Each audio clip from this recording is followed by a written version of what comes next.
valley below, screaming your name out, baby, where'd you go?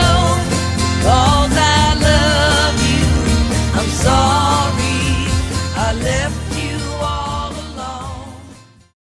Won't take it away. I don't need it no more. It's all I got to say. Please just let me escape.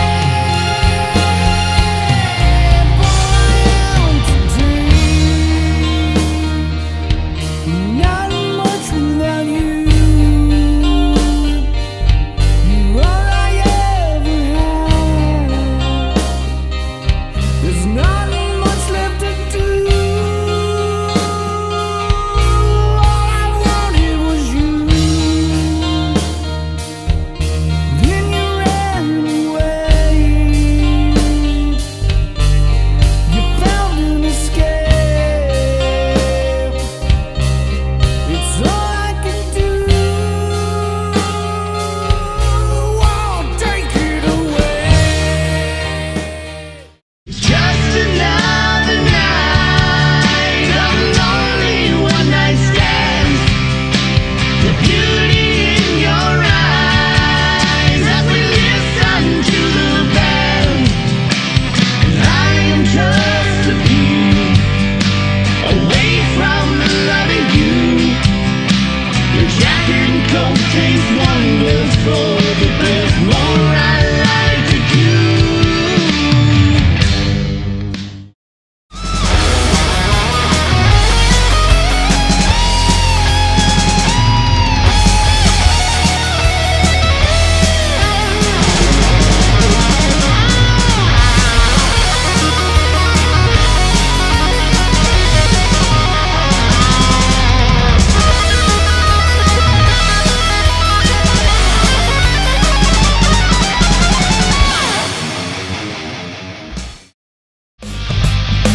I feel long daily downtown.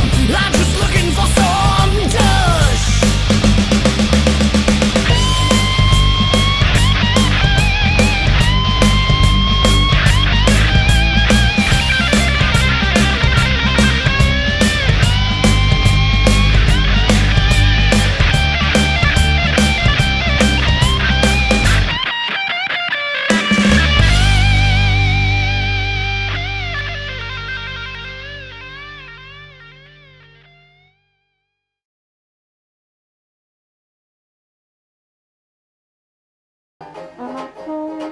The name of the duo is Bordello Rhythm.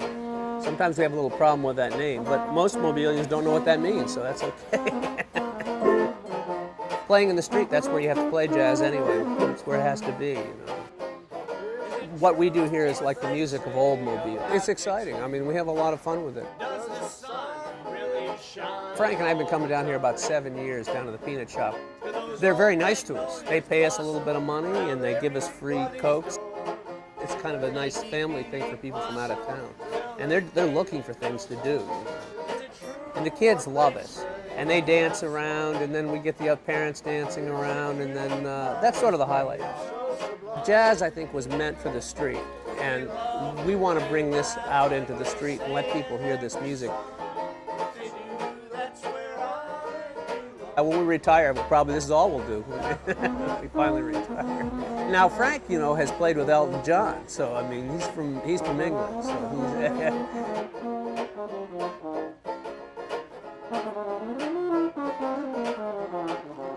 They don't hear enough of this. There's just not enough of this kind of thing being played, you know. Is bring the jazz back to the streets and bring it back to the people so they can hear it, hear the music.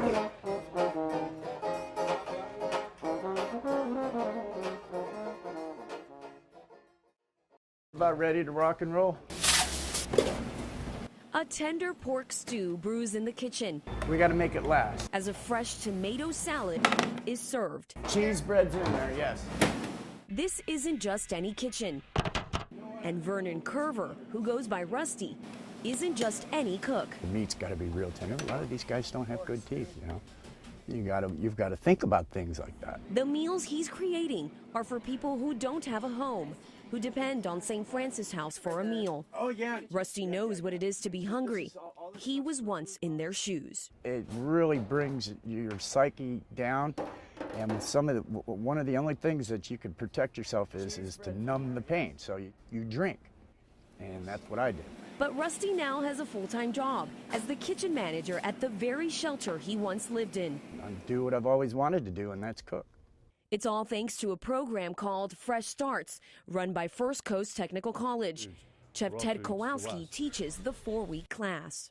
They leave with a sanitation certificate, which allows them to get a job in the marketplace. They gain hand skills, confidence. All the food you see here is donated. The chef coat, aprons, and hats are too. The students don't pay a dime thanks to proceeds from the Spanish Wine Festival and other organizations. Here you go, guys. Enjoy. Kowalski will teach his 7th course next month. You remember where it goes? But for Rusty, it's more than a fresh start at life. I enjoy the way people feel when they eat my food. This opportunity has given him purpose. It's given him hope. If it wasn't for this place, with the tough love and all of that, I probably would have been gone a while ago, like a few of my friends. In St. Augustine, Lorena Inclan, Fox 30, Action News Jax.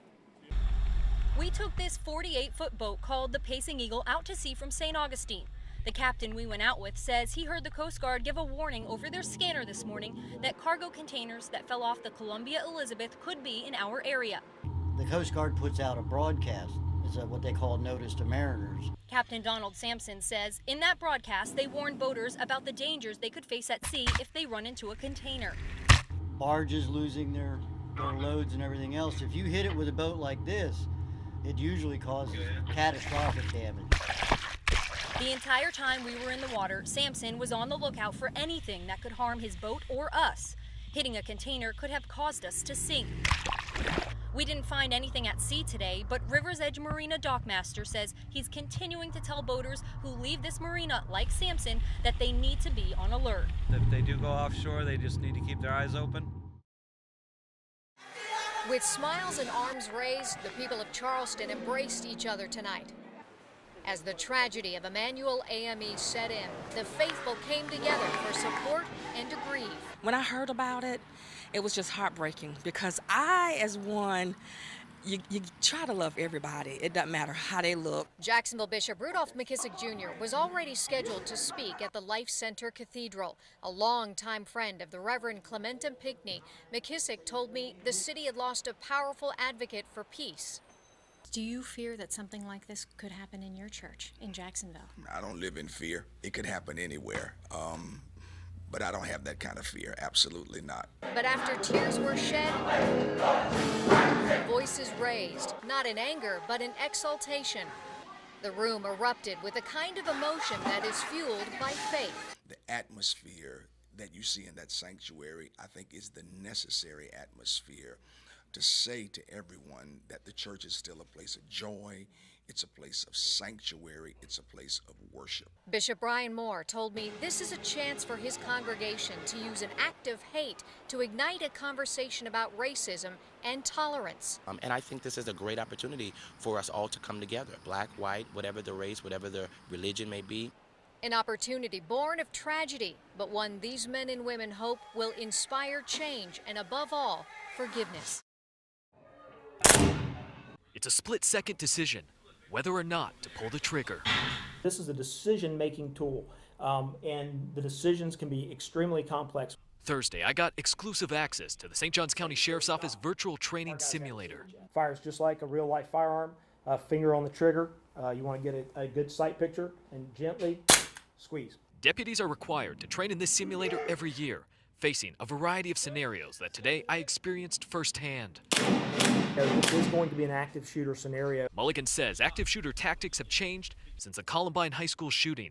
Instead of forming a perimeter, deputies now arrive and enter to clear the building. So what you know is flannel shirt, dark pants. That's it. That's it. Little information and an active, fluid scene.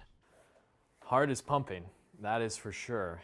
Now, multiply that by about 10, and that's what our deputy sheriffs are going through in a situation like you just encountered. Helping prepare deputies for what they might face when they have to decide whether or not to shoot.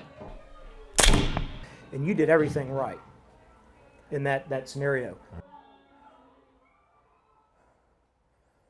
Outstanding job.